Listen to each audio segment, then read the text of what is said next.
All right, welcome back to the Ireland Contracting Nightly Sports Call. I'm Rich Walsh alongside Andrew Fillipponi from 93.7 The Fan. We're taking your phone calls tonight.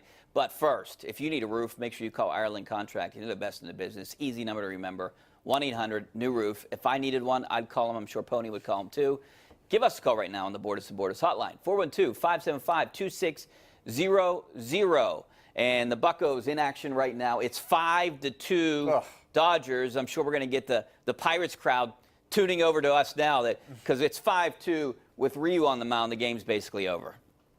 Well, these are the types of games the Pirates have to win with only 3/5 of their rotation healthy right now, Richie. Is that when Jordan Lyles pitches, the Pirates are 8-1. With Chris Archer, they're 1-7.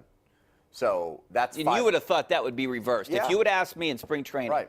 So, that gets you to 500. So then what do the other three starting pitchers do for you?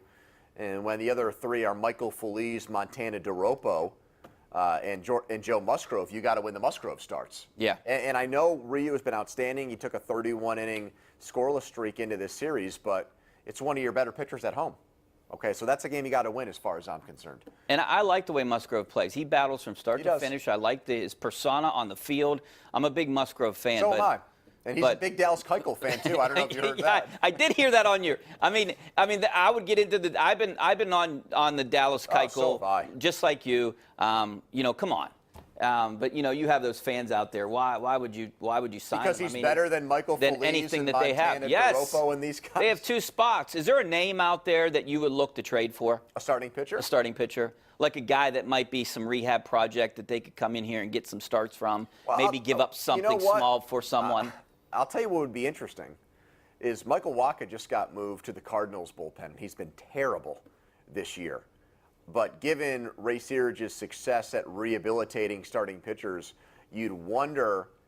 I know Harrison Bader, one of the Cardinals outfielders, has been hurt, Richie, and Dexter Fowler's had a big bounce-back season, so they might not have a need in the outfield. But with the Pirates' crowded outfield, might you want to take one of your guys and flip him to St. Louis for Wacha and just keep your fingers crossed that you could fix the guy?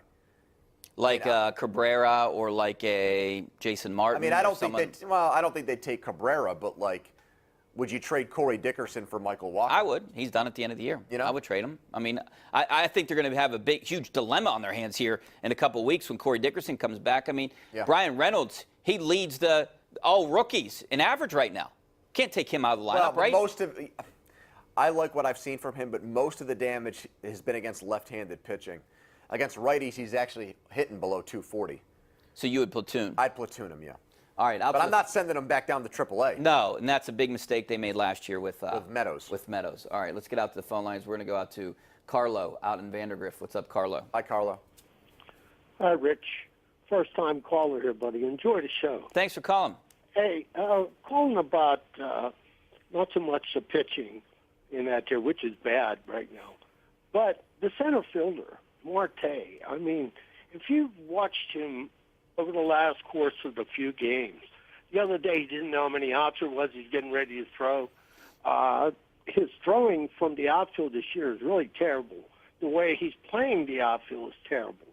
I mean, that ball yesterday, one should have been caught. And he's supposed to take charge in center field.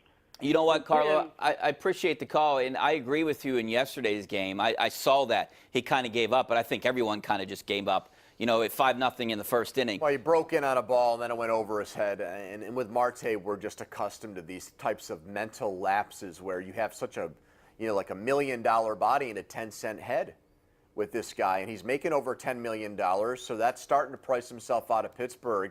$11 million team option next year, Richie. I'm not sure the Pirates – actually, I feel confident in saying I don't think the Pirates would pick that option up right now.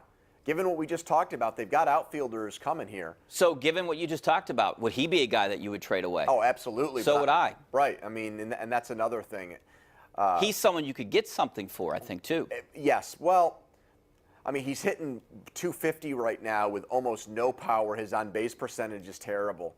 I don't think you'd get a lot back for him. I really don't. I mean, look at for McCutchen, who at the time was a better player, you got a relief pitcher and a guy that was at AA in Martin. So I don't even think you could get that kind of package for Marte at the moment. All right, but again, maybe you take someone else's kind of problem. They're not happy with the player, and it's a change of scenery trade, you know, one of those. All right, let's get back out to the phone lines. We're going to go out to Bernie out in Plum. What's up, Bernie? How you doing? Hi, Bernie. Hey, guys, how are you? Good, thanks for calling. You know what? This thing with AB, if you look back at one of the earlier season games, both tight ends had a pretty big game. JuJu had a big game. And afterwards, one of the reporters said to Ben, is JuJu quickly becoming one of your number one receiver? And he said, well, we have a few number one receivers on this team. The next interview was with AB, and you could see his head spinning around like the exorcist. He lost it right then and there, and that was it for the rest of the year for him. What do you think about You know, Bernie, I was in all the locker rooms this year. I disagree with that. I remember what you're talking about, and I was after the disagree. Denver game. I disagree to a point, but there's been times throughout the year where I do remember, you know, I think Antonio Brown, when someone would have a bigger game than him, you could tell it bothered him. I don't disagree with that, but the idea that he checked out, you know, of course he checked out for Week 17. Yeah. But the week before, he had one of the best games by a Steelers wide receiver I've ever seen against New Orleans in a critical game. Yeah, but you definitely could tell, being around these guys in the locker room after games, that if JuJu outperformed him or if Vance McDonald caught more balls than him, it bothered him. He was upset. And that's the kind of selfish player he was. You think that'll happen to JuJu? Not this year. But it'll who be knows? Interesting. Who knows what's going to happen in 2-3 years now? I mean, this is about making more money, too. You know, this is why guys become selfish, because they want more money. That's what it's about. They want their stats. They want to get theirs. And that's what AB wanted to do. Well, and when you're a team player and you're a wide receiver that's like Hines Ward, blocking, you're not going to get paid like a Antonio Brown. What I mean to say is, with Antonio gone now, if the attention's on JuJu and he's not making plays, but it's creating opportunities for like Moncrief or Washington, and the numbers aren't there, how is JuJu going to react to that? Now, so far he's talking a big game, but we don't know, because he's never been in that position before. So that's a mystery to me. I want to believe, because the kid, for his first 2 years here, I think has checked every box. I want to believe that he's going to be a team-first guy. But I don't think that that's set in stone, because we know how wide receivers are.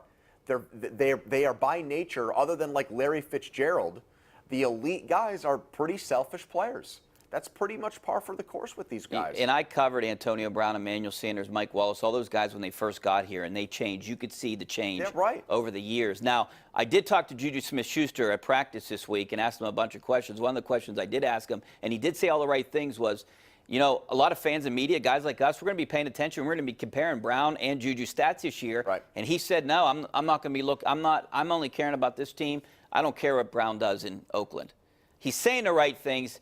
But come on, he's definitely going to pay attention to what Brown. He took subtle shots at AB. Hey, he said, I'd rather have 5 catches and 30 yards than 100 yards, and 2 touchdowns, and lose. Yeah. So, I mean, that to me was a subtle shot at Antonio Brown. And you know what? I'm fine with that. I think JuJu, 2 years in, has walked the walk along with the talk. And, you know, I'd rather have that than liking a tweet from Antonio Brown or calling a fellow media member a fat boy on Twitter. I think I like what JuJu's doing. Yeah, I do too. All right, we're going to take a break. Back with more of your phone calls, maybe some of your tweets coming up next. Stay right there.